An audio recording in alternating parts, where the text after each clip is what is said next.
નમસ્કાર મિત્રો, સ્વાગત છે તમારું આપ સૌની શહેરી channel Nikunj Parmar news YouTube ચેનલમાં. હું નિકુંજ પરમાર આપ સૌનો તદલથી આજના વિડીયોમાં સ્વાગત કરું છું.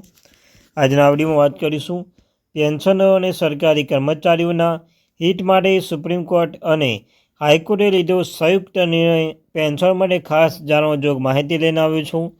તો મિત્રો, તમને અમારી આ ચેનલ પર સરકારી કર્મચારી, નિવૃત્ત કર્મચારી પેન્શનધારક બાબતે હર એક અપડેટ મળતી રહેશે.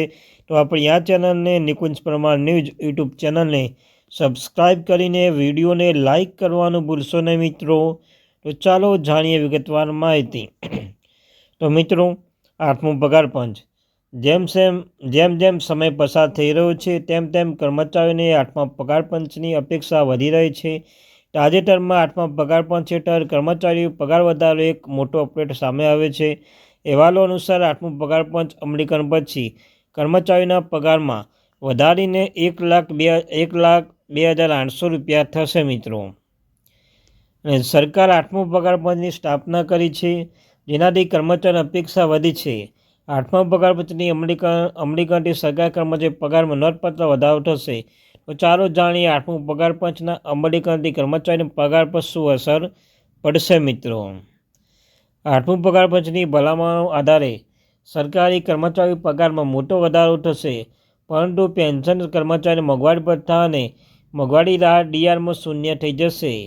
એવી અપેક્ષા છે કે કર્મચારીઓના માટેના નવા પગાર માળખાને ડીએ મોંઘવારી ભથ્થુંને મૂળ પગારમાં સાથે મર્જ કરવામાં આવશે અને તેને ફરીથી શૂન્યથી શરૂ કરવામાં આવશે. જો કે આનાથી કર્મચારીના ચોખ્ખા પગારમાં કોઈ ઘટાડો થશે નહીં, પરંતુ એચઆરએ, ટીએ, પેન્શન જેવા ભથ્થામાં વધારો થશે.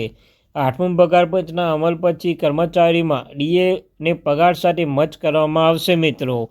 આ મિત્રો, જો શૂન્ય ફરી શરૂ થશે તો ડીએ, એચઆરએ હોય, ટીએ હોય જેવા અનેક ભથ્થામાં મિત્રો ઘટાડો થશે નહીં, પરંતુ 8મા પગાર પંચના પછી કર્મચારીના ડીએને પગાર સાથે મર્જ કરવામાં આવશે. સરકારી કર્મચારીને મૂળ પગાર કેટલો હશે અને અમે સંપૂર્ણ પગાર ગણતરી સમજાવી છીએ. ઉદાહરણ તરીકે, જો કોઈ સરકારી કર્મચારી મૂળ પગાર 50,000 હોય તો સરકારે 50% ડીએ આપે તો કર્મચારી કુલ લગભગ 50,000 ગુણ્યા 50% બરાબર 25,000 હશે. આનો અર્થ એ થયો કે કર્મચારીના કુલ પગાર 50,000 પ્લસ 25,000 ડીએ બરાબર 75,000 થશે. જો 8મો પગાર પંચની ડીએ ભલામણ લાગુ કરવામાં આવે તો ડીએ પગારમાં ઉમેરવામાં આવે તો કર્મચારીનો મૂળ પગાર વધશે અને ડીએ ફરીથી શૂન્ય ટકા થશે મિત્રો. આમ ઉદાહરણ તરીકે, જો 50,000 કર્મચારીનો પગાર હોય, સરકાર 50% ડીએ આપી દો, ડીએ લગભગ 50,000 ગુણ્યા 50 બરાબર 25,000 ડીએ મળશે, કુલ 75,000 થશે મિત્રો. ત્યારબાદ ફિટમેન્ટ ફેક્ટર પગાર કેવી રીતે વધારો કરશે. પહેલાં ફિટમેન્ટ ફેક્ટર વિશે વાત કરીએ તો સરકારી કર્મચારી પગાર નક્કી કરવા મહત્વપૂર્ણ ભૂમિકા ભજવે છે. ફિટમેન્ટ ફેક્ટર જૂના અને નવા પગાર વચ્ચે તફાવત નક્કી કરે છે. વર્તમાન 7મો પગાર પંચ ફિટમેન્ટ ફેક્ટર 57% નક્કી કરવામાં આવ્યું છે.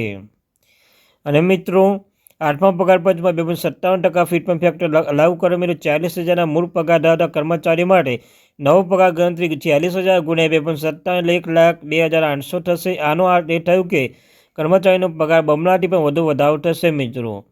આગામી 10 વર્ષમાં ડીએ ફરીથી શૂન્ય થશે. આગામી 10 વર્ષ માટે ડીએ ફરી શૂન્ય રહેશે.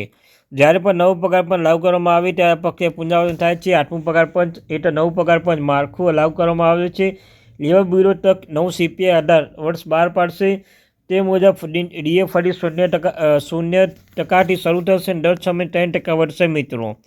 તો તદનુસાર ડીએ આ એક પ્લેસમાં પહેલાં 6 મહિના 0% શરૂ થશે, પણ વધીને 3%, 6%, 9%, 12% થશે વગેરે. આગામી વર્ષોમાં ફરીથી 50-60% સુધી પહોંચશે અને 7મો પગાર પંચ હેઠળ ફરી શૂન્ય થશે મિત્રો. અંતમાં વાત કરીએ, ડીએ મૂળ પગારમાં ભોગ બનશે. જો ડીએ શૂન્ય કરવામાં આવે તો કર્મચારીનો ચોખ્ખો પગાર એ જ રહેશે. ફરક માત્ર એટલો છે કે આ રકમ અગાઉના ડીએ તરફથી અલગથી ચૂકવવામાં આવતી હતી, તે મૂળ પગાર ભાગ બનશે. આનો અર્થ એ થયો કે એચઆરએ, ડીએ, ટીએ અને પેન્શન જેવા અન્ય બધા વધેલો પગારના આધાર નક્કી કરવામાં આવશે. આનો અર્થ એ થયો કે કર્મચારી મૂળ પગાર પહેલાં કરતાં વધુ મજબૂત બનશે.